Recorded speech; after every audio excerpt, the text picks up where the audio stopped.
Bienvenue. Aujourd'hui, nous examinons le récent accord entre la République démocratique du Congo et le Rwanda sur les minerais stratégiques.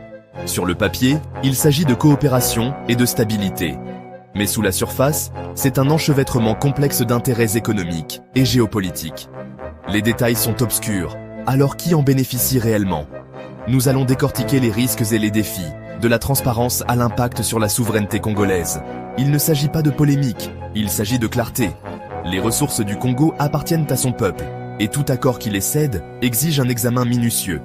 Regardons au-delà des poignées de main, et découvrons ce que cet accord signifie vraiment. Les détails comptent, plongeons-nous. Le premier problème? Le contrat lui-même est un mystère. Aucun détail officiel n'a été rendu public. Ce secret bloque la surveillance citoyenne et parlementaire. Sans transparence, la responsabilité disparaît, et le peuple congolais reste dans l'ignorance quant à ses propres ressources. C'est comme céder votre richesse sans jamais en voir les conditions. Ce n'est pas un partenariat, c'est une confiance aveugle, avec des atouts nationaux en jeu. Des accords comme celui-ci impliquent souvent un médiateur neutre. Ici, les États-Unis et leurs agences jouent ce rôle. Mais la neutralité est discutable lorsque de puissants intérêts étrangers sont en jeu. Les États-Unis ont leurs propres intérêts à garantir l'approvisionnement en minéraux critiques. Cette influence risque de pousser la RDC à des concessions qui servent des intérêts extérieurs, et non son propre peuple. Quand l'arbitre possède une équipe, peut-on faire confiance au jeu?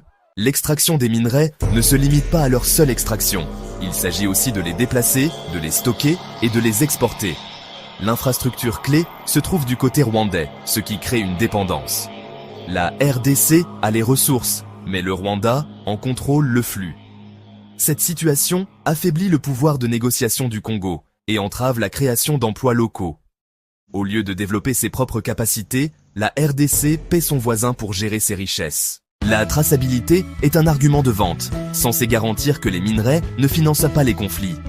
Mais si le système ne peut pas vérifier la véritable origine, ce n'est que du marketing. Les minerais provenant de zones de conflit peuvent être mélangés et exportés comme étant propres. Sans contrôle réel, le commerce illicite se poursuit sous un couvert officiel. La promesse de traçabilité s'effondre si le premier maillon est faible. Depuis des décennies, l'histoire de l'Afrique, c'est celle de matières premières exportées et de profits réalisés ailleurs. Cet accord reproduit ce schéma. La transformation et la création de valeur se font en dehors de la RDC. Le Congo fait le gros du travail, mais la vraie richesse est bâtie à l'étranger. Le pays reste un fournisseur, pas un producteur de biens finis. Cela entrave la croissance industrielle et maintient l'économie dans la dépendance. Le secteur minier ne se limite pas aux grandes entreprises. Il inclut aussi les coopératives locales et les mineurs artisanaux. Cet accord risque de les marginaliser, favorisant ceux qui ont des liens transfrontaliers. De nombreuses coopératives congolaises n'ont pas accès à des marchés équitables, ce qui les pousse en marge. La richesse et les opportunités se concentrent entre quelques mains, souvent soutenues par des intérêts étrangers.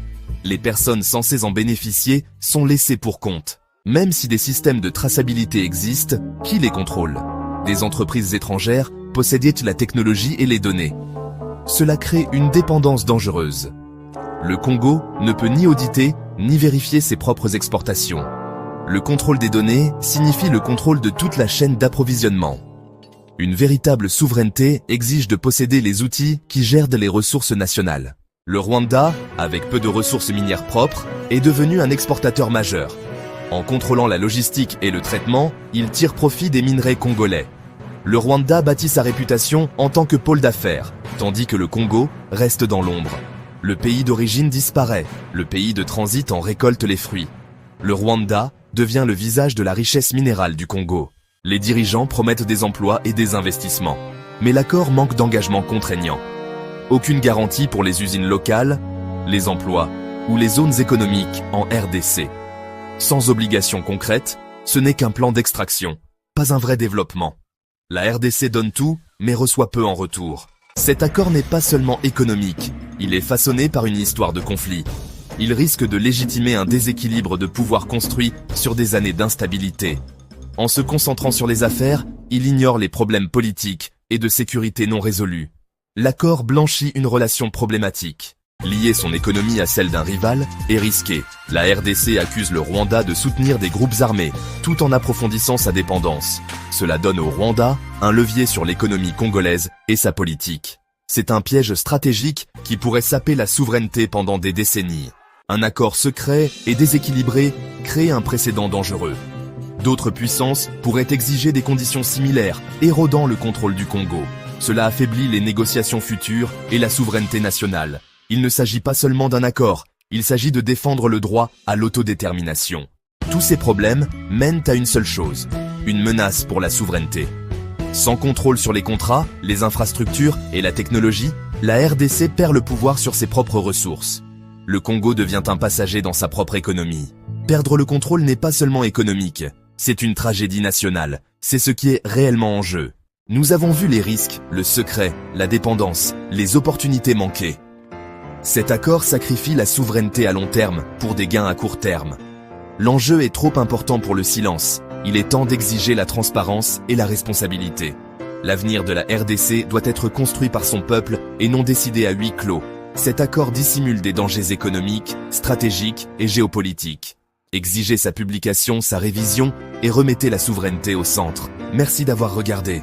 N'oubliez pas d'aimer, de vous abonner et de partager cette vidéo.